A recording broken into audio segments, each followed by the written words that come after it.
Germany के leader Adolf Hitler के बारे में कौन नहीं जानता, जिसने लाखों यहूदियों को तहे तेग कर दिया था। 1899 में ऑस्ट्रिया के शहर ब्राउना में एडोल्फ पैदा हुआ। जंग अजीम अव्वल में वो जर्मन फौज में दाखिल हुआ, जख्मी हुआ और उसको बहादुरी के मुजाहरे पर मेडल भी मिले। जर्मनी की शिकस्त का उसको बहुत अफसोस हुआ और गुस्सा भी। 1909 में जब वो 30 बरस का था तो उसने म्यूनिख में एक मुख्तसर दाएं बाजों की पार्टी में शमूलियत अख्तियार कर ली, जिसने अपना नाम बदलकर national socialist German workers party रख लिया। अगले 2 बरस में हिटलर इसका गैर मुतनाज़िया कायद बनकर उभरा। नाजी जमात हिटलर के ज़ेरे क़यादत ताकतवर जमात बन गई। उसने नवंबर 1923 में एक इनकलाबी हमला किया, जिसे म्यूनिख बेयर पाल बुश का नाम दिया गया। इस नाकाम हमले के बाद हिटलर की गिरफ्तारी अमल में आई। उस पर गद्दारी का मुकदमा चलाया गया और सजा हुई, मगर 1 साल से भी कम वक्फा में उसकी रिहाई हो गई।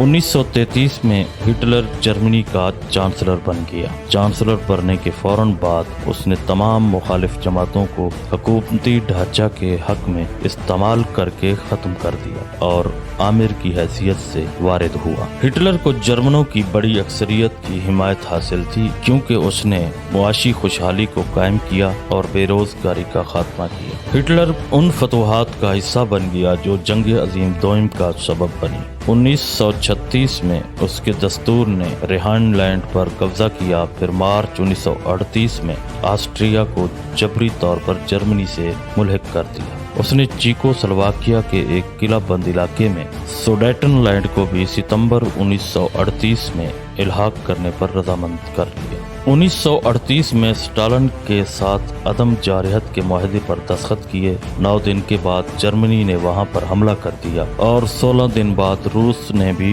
योरिश कर दी। फ्रांस और इंग्लिस्तान में पोलैंड को बचाने के लिए जंग में शामिल हुए, मगर पोलैंड को बदतरीन शिकस्त का सामना करना। हिटलर के लिए 1940 का साल बहुत अहम था। उसने हॉलैंड, बेल्जियम, लैक्समबर्ग को रौंद डाला। जून में फ्रांस को शिकस्त दी। 1941 में यूनान और यूगोस्लाविया पर कब्जा करने में कामयाबी हुई। जून 1941 में हिटलर अदम जारहियत के मुआहदे को मनसूख करके रूस पर हमला आवर हुआ। 1941 में अमेरिका पर भी हमला कर दिया। उससे पहले जापान पर्ल हार्बर में अमेरिकी बहरी छावनियों पर हमला कर चुका था। 1942 के दूसरे निस्फ में जंग का रुख बदल गया। जर्मनी की अस्करी बर्तरी का सवाल शुरू हो गया। हिटलर ने अपने दौरे इक़्तिदार में नस्ल कुशी की हिकमत अमली अपनाई, जिसकी तारीख में इससे पहले कोई मिसाल नहीं मिलती। हिटलर एक कट्टर किस्म का नस्ल परस्त था और ख़ास तौर पर यहूदियों से उसकी मुखालफत किसी से भी छुपी हुई नहीं थी। उसके दौर में नाजियों ने यहूदियों के खात्मे के लिए बाकायदा छावनियाँ तामीर की हुई थीं,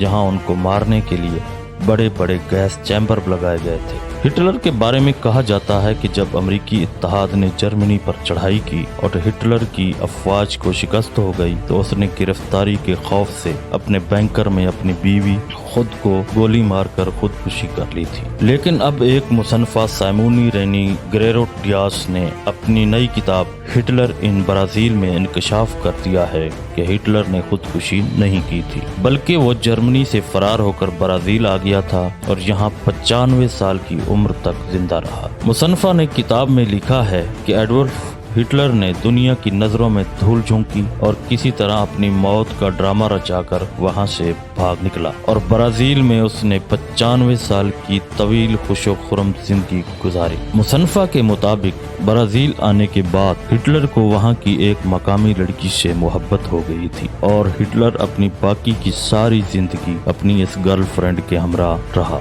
दोनों ने अच्छी जिंदगी गुजारी। मुसन्फा ने ये दावा एक मुबहम सी तस्वीर की बुनियाद पर किया है, जिसमें हिटलर से मुशाबिहत रखने वाला एक बूढ़ा शख्स एक औरत के साथ खड़ा है। अगर मुसन्फा के दावे को सच मान लिया जाए तो इसका मतलब ये हुआ कि हिटलर 1984 तक दुनिया में मौजूद रहा। मुसन्फा ने अपने दावे को सच साबित करने के लिए लिखा है कि जो चाहे वो ब्राज़ील में वाक़े हिटलर की कब्र से उसकी लाश निकालकर उसका DNA टेस्ट करवा के तस्दीक कर ले। लाश के DNA टेस्ट से पता चल जाएगा कि मुसन्फा ने जिस शख्स को बतौर हिटलर पेश किया है वो वाकई हिटलर था या नहीं। एक तहकीक के मुताबिक हिटलर 1995 तक दुनिया में मौजूद रहा।